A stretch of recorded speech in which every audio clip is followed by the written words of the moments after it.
Geography এট এ glance চ্যানেলে সকলকে স্বাগত জানাই। আজ আমি আলোচনা করব উইলিয়াম মরিস ডেভিসের শুষ্ক অঞ্চলের ক্ষয়চক্র সম্পর্কে। 1905 সালে তিনি এই ক্ষয়চক্র ধারণাটির অবতারণা করেন। তবে তার এই ক্ষয়চক্রটি শুধুমাত্র পর্বত সমন্বিত মরু অঞ্চলের ক্ষেত্রে কিন্তু প্রযোজ্য, সমতল মরুভূমির ক্ষেত্রে কিন্তু নয়। আর তিনি এও বলেন যে শুষ্ক অঞ্চলের ক্ষয়চক্রে বায়ুর সাথে সাথে কিন্তু জলধরার কার্য কিন্তু এই বিবর্তনে যথেষ্ট গুরুত্বপূর্ণ ভূমিকা নেয়। তিনি শুষ্ক ক্ষয়চক্রের যে সংজ্ঞা দিয়েছিলেন, মরুভূমি ও মরুপ্রায় অঞ্চলে ভাঁজ ও চ্যুতির প্রভাবে উত্থিত কোনো উচ্চভূমি আবহবিকার বায়ু ও জলধারার মিলিত কার্যে প্রাথমিক অবস্থা থেকে কতকগুলি পর্যায়ের মধ্য দিয়ে সমতল ভূমি বা পেডিপ্লেনে পরিণত হলে তাকে শুষ্ক অঞ্চলের ক্ষয়চক্র বলে। অর্থাৎ তোমরা এখানে লক্ষ্য করলে দেখতে পাচ্ছ যে এখানে আবহবিকার, বায়ু ও জলধারার কার্য, এই তিনটে উপাদান কিন্তু কাজ করছে। শুষ্ক অঞ্চলে ক্ষয়চক্রের কতগুলি প্রাথমিক শর্তের কথা উনি বলেছেন।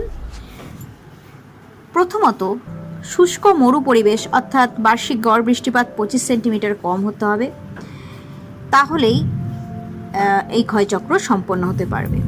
দ্বিতীয়ত, ভাঁজ ও চ্যুতির প্রভাবে সৃষ্ট বিভিন্ন উচ্চতার পর্বত ও উপত্যকা সমন্বিত মরু ভূপ্রাকৃতিক অঞ্চল প্রয়োজন, যেখানে ক্ষয়চক্র ঘটবে। তৃতীয়ত, মরু ক্ষয়চক্রে বায়ু ও জলধারা ভূমিরূপ বিবর্তনে সমানভাবে অংশগ্রহণ করবে। অনুগামী নদীর মাধ্যমে অসংখ্য স্থানীয় ক্ষুদ্র ক্ষুদ্র অববাহিকা সৃষ্টি হবে এবং অববাহিকাগুলির মধ্যে সংযোগকারী কোনো নদী থাকবে না। নদীগুলির দৈর্ঘ্য হবে বিভিন্ন, বেশ কিছু নদী আবার প্রবাহ পথে শুকিয়ে যাবে যেহেতু বৃষ্টিপাত খুবই কম। কয়েকটি নদী উপত্যকার পাদদেশ পর্যন্ত পৌঁছাবে। উপত্যকার পাদদেশে অস্থায়ী হ্রদ বা প্লায়ার সৃষ্টি হবে, যা কিনা স্থানীয় ক্ষয়সীমা নির্দেশ করবে। বৃষ্টিপাত এমন বেশি হবে না যে উপত্যকা সম্পূর্ণ জলমগ্ন হয় কিংবা উপত্যকা ছাপিয়ে জলের প্রবাহ ঘটে। ভৌম জলপীঠ বা গ্রাউন্ড ওয়াটার টেবল হলো মরু ক্ষয়চক্রের স্থায়ী ক্ষয়সীমা। তিনি ক্ষয়চক্রের বেশ কিছু পর্যায়ে আগেই তোমরা দেখেছো, আগের ভিডিওতে তোমরা দেখেছো যে প্রধান পর্যায়ে যৌবন, পরিণত ও বার্ধক্য, এছাড়াও একটা পর্যায় রয়েছে, সেটা হচ্ছে প্রারম্ভিক পর্যায়, অর্থাৎ ইনিশিয়াল স্টেজ কীরকম ছিল। এই পর্যায়গুলির মধ্যে দিয়ে কিন্তু ক্ষয়চক্র সম্পন্ন হয়। তো প্রথমেই চলে আসি প্রারম্ভিক পর্যায় বা ইনিশিয়াল স্টেজ। ভূ আন্দোলনের প্রভাবে ভাঁজ ও চ্যুতিযুক্ত উচ্চভূমির উৎপত্তি ঘটে, যেখানে সৃষ্টি হয় পর্বত বেষ্টিত উপত্যকা বা অববাহিকা। তাহলে প্রথমে সৃষ্টি হবে পর্বত বেষ্টিত উপত্যকা। এরপর কি হবে? বৃষ্টির প্রভাবে অনুগামী নদী সৃষ্টির মাধ্যমে অববাহিকায় নিজস্ব কেন্দ্রাতিক সেন্ট্রিপিটাল ও অন্তর্বাহিনী জলনির্গম প্রণালী গড়ে ওঠে। অধিক বাষ্পীভবনের হার ও স্বল্প বৃষ্টির কারণে বেশ কিছু নদীর অস্তিত্ব বিলুপ্ত হয়। তাহলে কেন্দ্রাতিক নদীর সৃষ্টি হবে বটে, কিন্তু যেহেতু মরুভূমি অঞ্চল, বৃষ্টিপাত, উষ্ণতা বেশি, বৃষ্টিপাত কম এবং ফলে বাষ্পীভবনের হার বেশি হওয়ার জন্য বেশ কিছু নদী কিন্তু বিলুপ্ত হয়ে যাবে। অববাহিকার মধ্যভাগে জল জমে অস্থায়ী হ্রদের বা প্লায়া সৃষ্টি করে। প্লায়া হ্রদ হলো স্থানীয় ক্ষয়সীমা। প্রত্যেকটি বেসিনে ক্ষয়সীমা কিন্তু আলাদা আলাদা হবে, অর্থাৎ বেসিন যেটা যেখানে যেইভাবে রয়েছে সেই অনুযায়ী কিন্তু ক্ষয়সীমা নির্ধারিত হবে। আবহবিকার, বায়ু ও জলধারার মাধ্যমে পার্বত্য অঞ্চলে অবরোহণ বা ডিগ্রেডেশন প্রক্রিয়া সৃষ্ট পদার্থসমূহ অববাহিকার নিম্ন দেশে সঞ্চিত হওয়ার সঙ্গে সঙ্গে ক্ষয়চক্র শুরু হবে। তাহলে বোঝা গেল প্রারম্ভিক অবস্থায় কি পরিস্থিতি সৃষ্টি হবে। এরপর চলে আসি যৌবন পর্যায়ে, ইউথ স্টেজ। এই পর্যায়ের শুরুতে ভূমির উচ্চতা থাকবে সর্বাধিক। ক্ষয়চক্র যত এগোয় উচ্চতা ততই কিন্তু কমতে থাকে। গভীর আবহবিকারের প্রভাবে শিথিল শিলাচূর্ণের উৎপত্তি ঘটে। আবহবিকারের ফলে কি হবে? শিলাগুলো ক্ষয়প্রাপ্ত হয়ে সেখানেই পড়ে থাকবে। এরপর প্রবল বৃষ্টির প্রভাবে মরু অঞ্চলে বৃষ্টি খুব কম হয়, কিন্তু যখন হয় তখন কিন্তু অল্প সময়ে প্রবল বৃষ্টিপাত ঘটে। তো প্রবল বৃষ্টির প্রভাবে আবহবিকারগ্রস্ত পদার্থের অপসারণ ঘটে এবং পর্বতের ঢাল বরাবর র্যাভাইন ও ভি আকৃতির উপত্যকা সৃষ্টি হয়। আবহবিকারের শিথিল শিলাচূর্ণ জলধারার মাধ্যমে উপত্যকার তলদেশে সঞ্চিত হয় এবং জলধারার মাধ্যমে বাহিত পদার্থ উপত্যকার সম্মুখে অর্থাৎ অববাহিকার বহিরাংশে সঞ্চিত হয়ে পলল শঙ্কু বা অ্যালুভিয়াল কোণ সৃষ্টি করে। অনেকগুলি পলল শঙ্কু পরপর যুক্ত হলে বাজাদা সৃষ্টি হয়। এটা কিন্তু একটা প্রধান ভূমিরূপ। ক্ষয়কার্যের প্রভাবে অববাহিকার মধ্যবর্তী জলবিভাজিকাটি কি হবে, সংকীর্ণ হতে থাকে।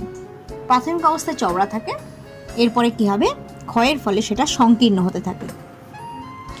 অববাহিকার মাঝ বরাবর অনুস্রবণ প্রক্রিয়ার বৃষ্টির জল জমে অস্থায়ী প্লায়া হ্রদ সৃষ্টি হয়। এই হ্রদে সূক্ষ্ম পলির সঞ্চয় ঘটে। যৌবন অবস্থাতেই উচ্চভূমিতে আরোহণ ও অবরোহণ দুটো প্রক্রিয়া কিন্তু সক্রিয় হয়, অর্থাৎ একদিকে ক্ষয় করবে আবার আরেকদিকে সঞ্চয় করবে। শৈলশিরাগুলো ক্ষয় করে সংকীর্ণ করছে, আবার সেগুলো কোথায় জমা হচ্ছে, অববাহিকায়। এই পর্যায়ে অপবাহন বা ডিফ্লেশন প্রক্রিয়া সক্রিয় হয়, অপসারণ গর্ত বা ব্লো আউট সৃষ্টি হয়, যেখানে সেখানে বালিয়াড়ি গড়ে ওঠে। জলধারার মাধ্যমে আবহবিকারগ্রস্ত পদার্থের অপসারণ ঘটলে নিচের শিলাস্তর উন্মুক্ত হয়ে পড়ে এবং তার উপরে পুনরায় আবহবিকারের প্রভাবে শিথিল শিলাচূর্ণ সৃষ্টি হয়, যা পরবর্তী বৃষ্টিপাতে অপসারিত হয়ে অববাহিকায় সঞ্চিত হয়। এইভাবে ক্রমাগত অবরোহণ ও আরোহণ প্রক্রিয়া চলতে থাকে। অর্থাৎ একবার আবহবিকারের ফলে শিলাচূর্ণ উৎপন্ন হয়, সেই শিলাচূর্ণ আবার বৃষ্টির প্রভাবে অববাহিকায় গিয়ে বাহিত হয়ে গিয়ে সঞ্চিত হয়। তাহলে এই প্রক্রিয়া কিন্তু অনবরত চলতে থাকে। তাহলে আমরা কি দেখলাম, যৌবন পর্যায়ে ভি ও র্যাভাইন সৃষ্টি হয়, ভি আকৃতি উপত্যকা ও র্যাভাইন সৃষ্টি হয়, পলল শঙ্কু সৃষ্টি হয়, বাজাদা প্লায়া হ্রদ সৃষ্টি হয়। ঠিক আছে, এবার চলে যাব আমরা পৌরত্ব বা পরিণত অবস্থায়, ম্যাচিওর স্টেজ। যৌবন অপেক্ষা বৃষ্টির পরিমাণ কমে বলে পরিণত অবস্থায় ভূমিরূপের পরিবর্তন ধীর গতিতে ঘটে। পরিণত পর্যায়ে ভূমির উচ্চতা ক্রমশ কমতে থাকে, কিন্তু সঞ্চয় কাজ বাড়ে বলে অববাহিকার তলদেশে উচ্চতা কিন্তু বাড়ে। তাহলে ভূমির উচ্চতা কমতে থাকে ক্ষয়কার্যের ফলে, কিন্তু আবার সঞ্চয়গুলো যে ক্ষয়ীভূত পদার্থগুলো কি হবে, অববাহিকায় জমা হয়ে গিয়ে তলদেশে উচ্চতা বাড়তে থাকে। পর্বতের সম্মুখভাগ ক্ষয়প্রাপ্ত হয়ে পশ্চাৎ অপসারণ ঘটে বলে উপত্যকা বিস্তৃত হয়। অর্থাৎ একটা পর্বতের সম্মুখ অংশ যদি ক্ষয় হয়ে যায়, তাহলে কি হবে, আস্তে আস্তে সেটা পিছিয়ে যেতে থাকবে। ফলে যত পিছাবে তত কি হবে, উপত্যকাটা বড় হতে থাকে এবং জলবিভাজিকা কিন্তু আরও সংকীর্ণ হয়ে যায়। পলল শঙ্কু ও বাজাদা আরও বিস্তৃত হয়। ক্ষয়ের মাধ্যমে পশ্চাৎ অপসারণকারী পর্বতের সম্মুখভাগ এবং বাজাদার মধ্যবর্তী অঞ্চলে শিলাগঠিত মৃদু ঢালুভূমি সৃষ্টি হয়, যা পেডিমেন্ট নামে পরিচিত। অববাহিকা বিস্তৃত হয় বলে বায়ুর বেগ বাড়ার কারণে অপবাহন বা ডিফ্লেশন প্রক্রিয়া আরও সক্রিয় হয়। পরিণত পর্যায়ের শেষে প্লায়া হ্রদগুলি শুকিয়ে যেতে শুরু করে এবং অপবাহন প্রক্রিয়া সক্রিয় বলে মরু অঙ্গন বা ডেজার্ট পেভমেন্ট, অপবাহন গর্ত বা ডিফ্লেশন হল প্রভৃতি ভূমিরূপের সৃষ্টি হয়। তাহলে কি দেখলাম, পরিণত পর্যায়ে কি কি ভূমিরূপ সৃষ্টি হয়, ডেজার্ট পেভমেন্ট, অপবাহন গর্ত আর পেডিমেন্ট সৃষ্টি হয়। এখানে তোমরা ছবিতেও কিন্তু খুব সুন্দরভাবে দেখতে পাচ্ছ যে পরিণত অবস্থা কিভাবে বিভিন্ন ধরনের ভূমিরূপের সৃষ্টি হয়, এবং এখানে ছবিতেও দেখতে পাচ্ছ কিভাবে জলবিভাজিকাগুলো সংকীর্ণ হয়ে গেছে এবং অববাহিকা বিস্তৃত হয়ে গেছে, কারণ কি, শৈলশিরাগুলোর পশ্চাৎ অপসারণ হয়েছে বলে। এবার চলে আসি বার্ধক্য অবস্থা, ওল্ড স্টেজ। বার্ধক্য অবস্থায় জলধারার কাজ সম্পূর্ণ বন্ধ হয়ে যায় এবং বায়ু প্রধান শক্তি রূপে অংশগ্রহণ করে। সমগ্র ভূমিভাগের উচ্চতা ও বন্ধুরতা কমে এবং পেডিমেন্টগুলি পরস্পর যুক্ত হয়ে সমগ্র ভূমিভাগটি পর্যায়িত ভূমি বা প্রায় সমতলে পরিণত হয়, অর্থাৎ প্রায় সমপ্রায় ভূমিতে পরিণত হয়। এই সমতল ভূমি মরু সমপ্রায় ভূমি বা ডেজার্ট পেনিপ্লেন নামে পরিচিত।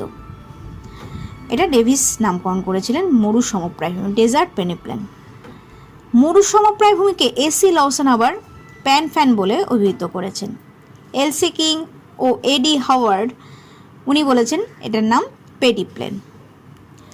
সমপ্রায় ভূমির মধ্যে কিছু ক্ষয় প্রতিরোধকারী শিলাস্তর টিলা বা অনুচ্চ পাহাড় বা দ্বীপের আকার অবস্থান করে, এগুলোকে ইনসেলবার্চ বলে, যা আর্দ্র অঞ্চলের মোনারোনাকের সাথে তুলনীয়।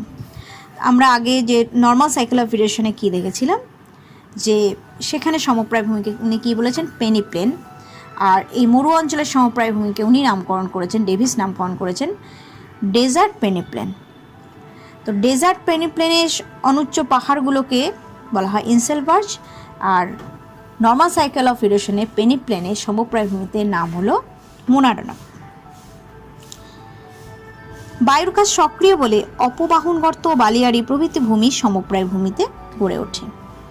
পরিশেষে অববাহিকার শিথিল পদার্থ বায়ুতাড়িত হয়ে অপসারিত হয় বলে অভ্যন্তরীণ শিলাস্তর উন্মুক্ত হয় এবং ভূমির উচ্চতা আরও কমে। তবে ভৌম জলপৃষ্ঠের নিচের পদার্থ ভিজে থাকে বলে বায়ুর মাধ্যমে অপসারণ সম্ভব হয় না।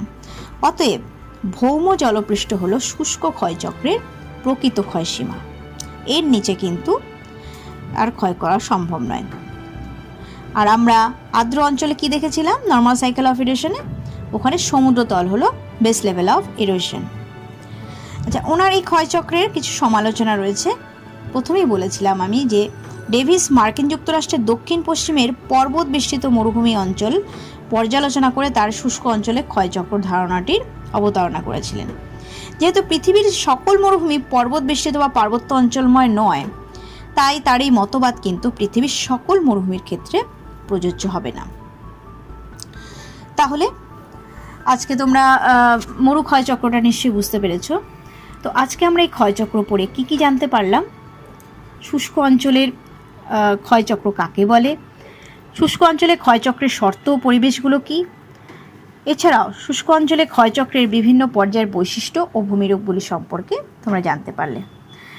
আর কি জানতে পারলাম, সমালোচনা, তার যে তত্ত্বের সমালোচনাটা আমরা জানতে পারলাম।